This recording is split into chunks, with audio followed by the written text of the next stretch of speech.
Olá, meu amado, seja bem-vindo ao canal Vamos Ler. Esse canal tem o objetivo de acrescentar no teu conhecimento, falar de alguns assuntos bíblicos. Bom, em suma, o canal tem o objetivo de enriquecer o teu conhecimento bíblico, incentivar na tua fé, na tua caminhada cristã.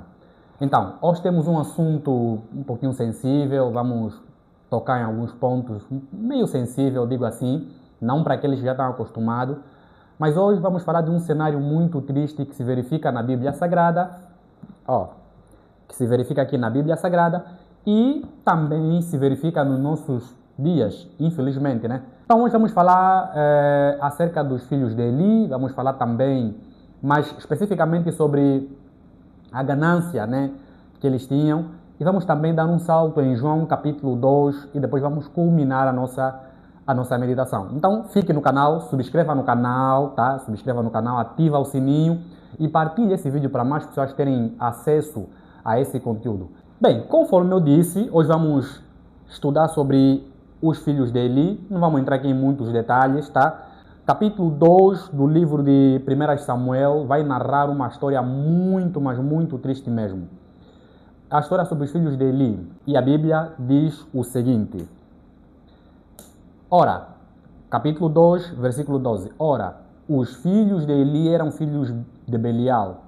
Eles não conheciam o Senhor. Pega esse detalhe. E o costume dos sacerdotes com o povo era que, quando qualquer homem oferecesse sacrifício, o servo do sacerdote vinha enquanto a carne estava em fervura, com um gancho para a carne de 3 dentes em sua mão. Versículo 14. E ele o lançava na panela, ou tacho, ou caldeirão, ou pote. Tudo o que o gancho de carne trazia para o alto, o sacerdote tomava para si. Assim faziam em Siló a todos os israelitas que para lá iam. Também antes deles queimarem a gordura, o servo do sacerdote vinha e dizia ao homem que sacrificava: dá carne para o sacerdote assar, pois ele não terá carne mal cozida de ti, porém crua. E se qualquer homem lhe disser que não falhem em queimar a gordura neste momento, e depois toma tudo quanto desejar a tua alma, ele então responder-lhe-ia: não, mas tu me darás agora, senão tomá-lo-ei à força. Por isso o pecado dos jovens era muito grande diante do Senhor, pois os homens abominavam a oferta do Senhor. Então, amados, esse é um cenário muito triste que se observa, é um episódio muito triste que se observa na Bíblia. O que acontecia basicamente? Quando alguém vinha sacrificar, eles iam até esse homem e diziam: olha, dá carne. Não esperavam nem sequer assar, vinham na verdade com um garfo, né, de 3 dentes e assim, picavam o garfo na panela e toda a quantidade de carne que o garfo trazia para ele, ele tomava. Ou seja, desrespeitavam o sacrifício que era feito para o Senhor. Só que o detalhe aqui que eu disse que é para você pôr em mente é o seguinte. Diz que, ora, os filhos de Eli, ainda no versículo 12, ora, os filhos de Eli eram os filhos de Belial, eles não conheciam o Senhor. Então, vê, eram líderes da igreja, mas nem conheciam o Senhor. O texto bíblico vai se encarregar de dizer que eles nem sequer conheciam o Senhor. Para você que acha que pelo fato de você fazer parte da igreja, você conhece o Senhor, você está muito enganado. Então, assim, era suposto eles serem exemplo para a sociedade, era suposto eles serem pessoas que iam dirigir o povo, mas infelizmente estavam todos corrompidos. E o detalhe do versículo 17 vai dizer: por isso o pecado dos jovens era muito grande diante do Senhor. Por quê? Pois os homens abominavam a oferta do Senhor. Ou seja, por causa deles, dos sacerdotes que faziam essa toda aberração, os homens saíam com a sua paz perturbada. É um episódio muito triste, pois muitas das vezes nós achamos que só por fazer parte de uma igreja já temos uma conduta aceitável. Uma coisa é você fazer parte do povo de Deus, outra coisa é você viver como povo de Deus. Nós estamos a observar aqui que os sacerdotes eram pessoas corruptas, eram pessoas que, assim, desrespeitavam a Deus, mas também aos seus próximos. Não amavam, não tinham zelo pela verdade, deixaram-se corromper. E o texto vai dizer que eles nem sequer conheciam o Senhor. Amados, para a aberração que se passa hoje em dia na igreja, eu não sei se posso dizer Amados, eu poderia dizer que nós estamos pior para quem não conhece o Senhor. Entre quem não conhece o Senhor e a nossa conduta, que conhecemos o Senhor, ou pelo menos que professamos conhecer o Senhor, nós estamos numa situação muito pior. Mas isso não parou por ali. Quando você vai em João capítulo 2, João capítulo 2 vai trazer quase o mesmo relato, mas numa outra roupagem. Observa. E estando próximo à Páscoa dos judeus, Jesus subia para Jerusalém e encontrou no templo aqueles que vendiam bois e ovelhas e pombas e os cambistas assentados. E tendo feito ele um chicote de pequenas cordas, expulsou todos do templo, e as ovelhas e os bois, e derramou o dinheiro dos cambistas, e derrubou as mesas, e disse aos que vendiam as pombas: tirai daqui estas coisas, não façais da casa de meu pai casa de comércio. O cenário, amados, se repete já no tempo de Jesus. Ali era a ganância pela lã e a gordura, não tinha zelo pelas almas. E aqui, como a moeda já estava bem mais vulgarizada, então a ganância é mesmo já pelo dinheiro. Repara que esse cenário, amados, está a ocorrer dentro do templo. Nos dois casos, está a ocorrer dentro do santuário. Você consegue entender? Então, amados, reparem, o mesmo detalhe, são simplesmente a classe da liderança. Nós não estamos a falar aqui de um pecado simples, nós estamos a falar da corrupção que eles tinham sobre aquilo que era ganância pelos bens materiais. No tempo de Eli, no tempo do profeta Samuel aconteceu, no tempo de Jesus aconteceu. Uma pergunta, e no nosso tempo? Observa, vamos ler mais um pouquinho de detalhe acerca de João capítulo 2 sobre os fariseus, ok? Ellen White, amados, ao comentar a situação dos judeus no livro Desejado de Todas as Nações, o capítulo 16, vai dizer o seguinte, eu vou olhar aqui no meu computador, vai dizer o seguinte: ali, nesse caso no templo, ali, durante a semana de Páscoa, se reuniam em grandes números vindos de todas as partes da Palestina e mesmo de terras distantes. Os pátios podiam levar consigo os sacrifícios que deviam ser oferecidos em símbolo do grande sacrifício, que nesse caso é Cristo. Para a comodidade destes, comprava-se e vendia-se animais no pátio exterior do templo. Ali se reunia toda espécie de gente para comprar suas ofertas. Ali se trocava todo o dinheiro estrangeiro pela moeda do santuário. Todo judeu tinha por dever pagar anualmente meio ciclo como resgate de sua alma. Isso é Êxodo, se leres Êxodo capítulo 30, versos 12 em diante, vai dar essa informação, 12 até 16. E o dinheiro assim obtido era empregado para a manutenção do templo. Ora, a função do dinheiro era para a manutenção do templo. Além disso, levava-se grandes somas como ofertas voluntárias para serem depositados no tesouro do templo. E exigia-se todo o dinheiro estrangeiro fosse trocado por uma moeda chamada ciclo do templo, a qual era aceite para o serviço do santuário. Então, repara, vinha pessoas de muito distante que não conseguiam trazer animais, pois vinham da Palestina, era muito distante. Então, qual é a opção? Vender animais no pátio do templo. Mas vejamos onde que isso vai dar. A troca do dinheiro dava lugar à fraude. Veja já. A troca do dinheiro, que era o ciclo do santuário, aquilo que era um ato, né? Um ato que deveria ser sagrado, aconteceu algo. Olha, a troca do dinheiro dava lugar à fraude e à extorsão, havendo descaído em desonroso tráfico, fonte de lucros para os sacerdotes. Então, aquilo que era um ato sagrado deixou de ser um ato sagrado e tornou-se tráfico e fonte de lucro para os sacerdotes. Ou seja, já não se tinha zelo pela verdade, fazia-se com o objetivo, com o intuito de enriquecer-se. Esse era o objetivo ali. Os mercadores exigiam preços exorbitantes, assim está correto, pelos animais vendidos.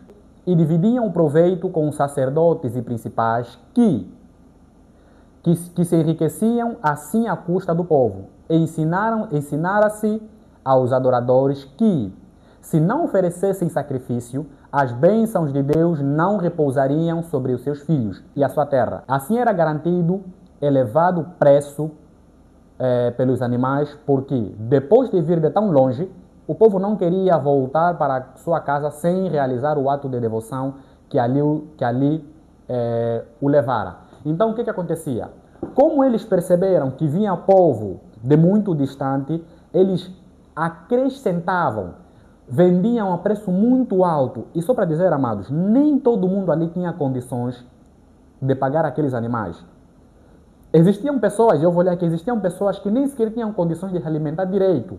Então eles já vinham de tão distante, estava na responsabilidade da liderança de fazer uma venda em que facilitasse até aqueles que eram da camada mais baixa, se assim posso dizer. Mas infelizmente, com o coração corrompido, eles elevavam o preço com um único propósito: enriquecer-se à custa do povo. Grande era o número de sacrifícios oferecido por causa da Páscoa e avultadas as vendas do templo.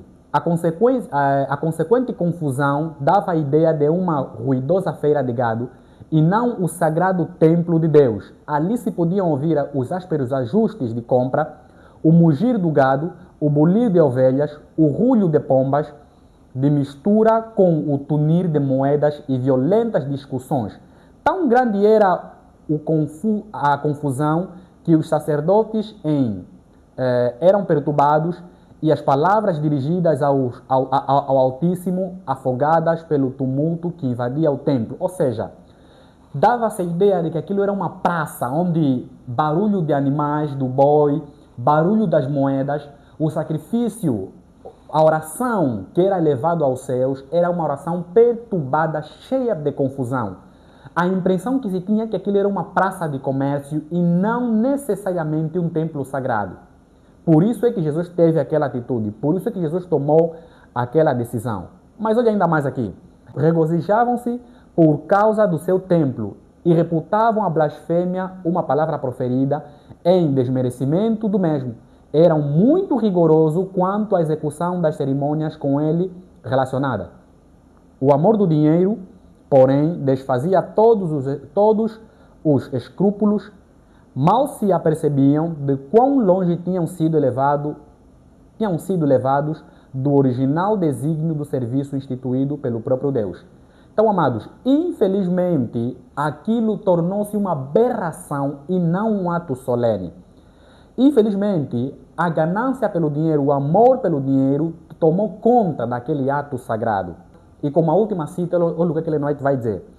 Deviam haver dado ao povo um exemplo de integridade e compaixão, em lugar de cuidar do próprio proveito.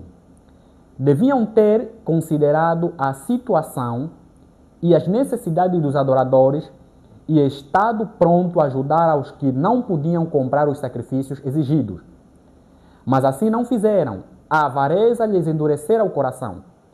Iam a essa festa pessoas que se achavam em sofrimento, em necessidade, em aflição. O cego, o coxo, o surdo, ali se achavam. Alguns eram levados com leitos. Iam muitos demasiados pobres para comprar a mais humilde oferta para o Senhor, pobres demais mesmo para comprar o alimento com que saciassem a própria fome. Estes ficavam grandemente desanimados com as declarações dos sacerdotes. Os sacerdotes gloriavam-se de sua piedade. Pretendiam ser os guardas do povo, eram, no entanto, faltos de simpatia e compaixão. O pobre, o doente, o moribundo, em vão suplicavam favor. Seus sofrimentos não despertavam piedade no coração dos sacerdotes. Eu poderia continuar a ler aqui, mas você pode ler em casa. Capítulo 16. Amado, a situação ali era tão crítico que nem mesmo o clamor dos necessitados era suficiente para chamar a atenção dos tais vendedores. O dinheiro, a avareza tomou conta do coração deles. Assim como no tempo de Samuel, os filhos de Eli eram filhos corrompidos, estavam mais preocupados com a lã e a gordura das ovelhas e não pela santidade ou pelo zelo pela obra do Senhor. Novamente, o ato vai se repetir no tempo de Jesus. Os sacerdotes eram completamente corruptos. Não tinham zelo pela verdade, nem tinham responsabilidade pela verdade. O que é que eles faziam? Gloriavam-se pelas ações que eles faziam, achando que Deus aceita tais coisas. A pergunta que não quer se calar.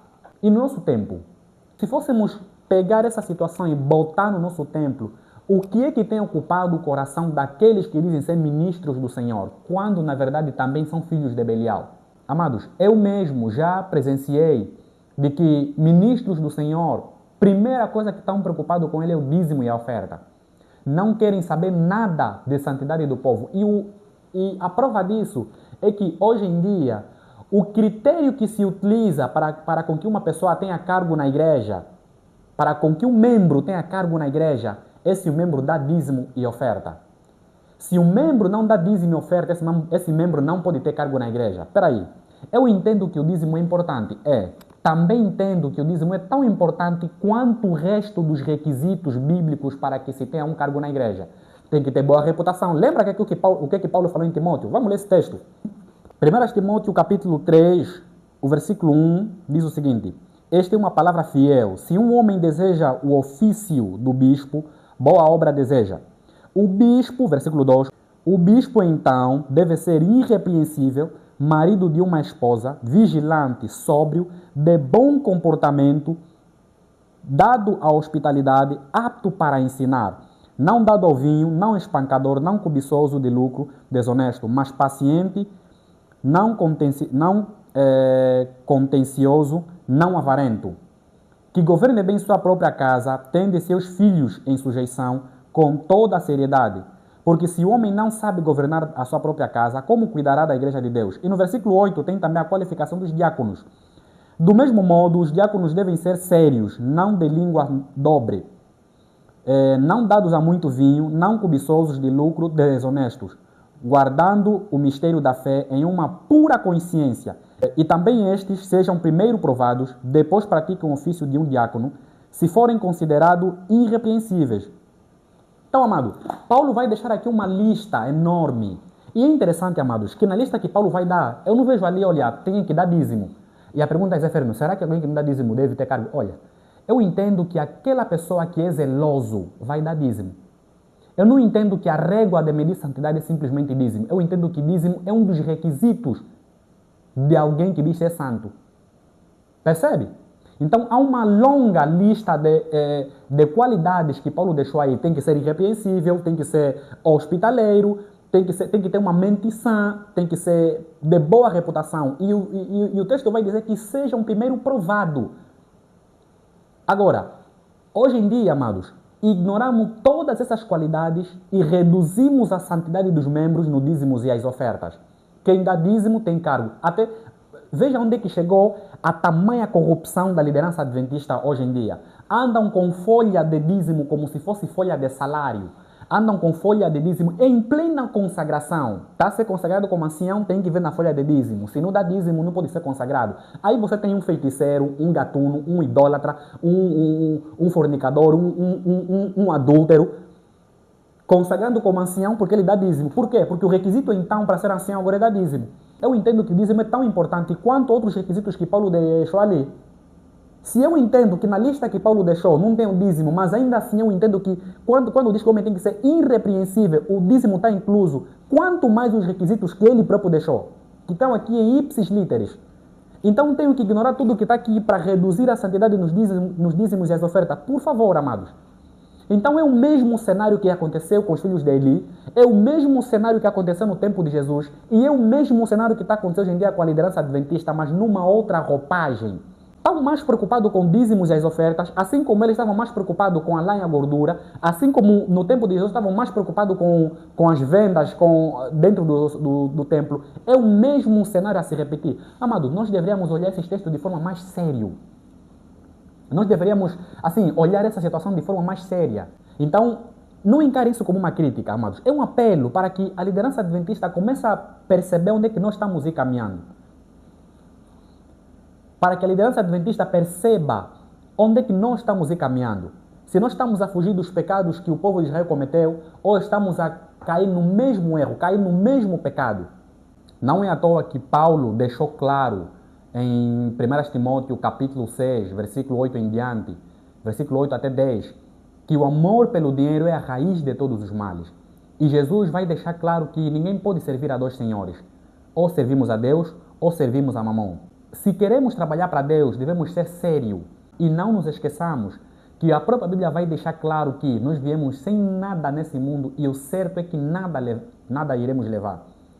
Então, líderes, trabalhem para o Senhor.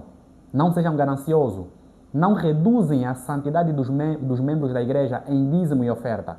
Se vocês, assim como vocês são zelosos pelo dízimo e as ofertas, sejam também zelosos por todos os requisitos que a Bíblia diz. Deve ter bom testemunho, deve estar apto para ensinar. Amados, o que mais se vê hoje em dia na igreja são pessoas que têm cargos elevados, anciãos, mas que não são aptos para ensinar a palavra do Senhor. Que têm dificuldades sérias em doutrinas básicas da igreja. Por quê? Porque até então agora o requisito para ter cargo na igreja é dízimo e oferta. De maneiras a que hoje em dia estão a vir nos ensinar que dízimo é a nossa árvore da vida. A nossa árvore da vida, diz a profetisa do Senhor, é o sábado, não é o dízimo e a oferta. Não ensinem isso para o povo. Nós temos administradores na igreja com um título de pastor. Porque eu entendo que um pastor consagrado vai apelar pelo dízimo, também vai apelar por todos os outros requisitos. E não vai colocar o dízimo em frente, vai colocar a santidade em frente, e o dízimo é o resultado da santidade que a pessoa tem para com Deus. Não vai utilizar o dízimo como um requisito para ser santo, muito menos para ter cargo na igreja. Amados, que Deus nos abençoe, que Deus nos proteja, que Deus nos guarde dessas tempestades que está a vir agora. Que o Senhor nos abençoe, que o Senhor nos dê força, nos dê coragem. E para você que chegou até o final desse vídeo, que o Senhor continue a iluminar a tua vida. Permaneça conosco no canal, subscreva no canal e partilhe esse vídeo, me ajuda a espalhar essa mensagem para que as pessoas tenham conhecimento da verdade, ok? Tamo junto, um abraço, até o próximo nosso vídeo.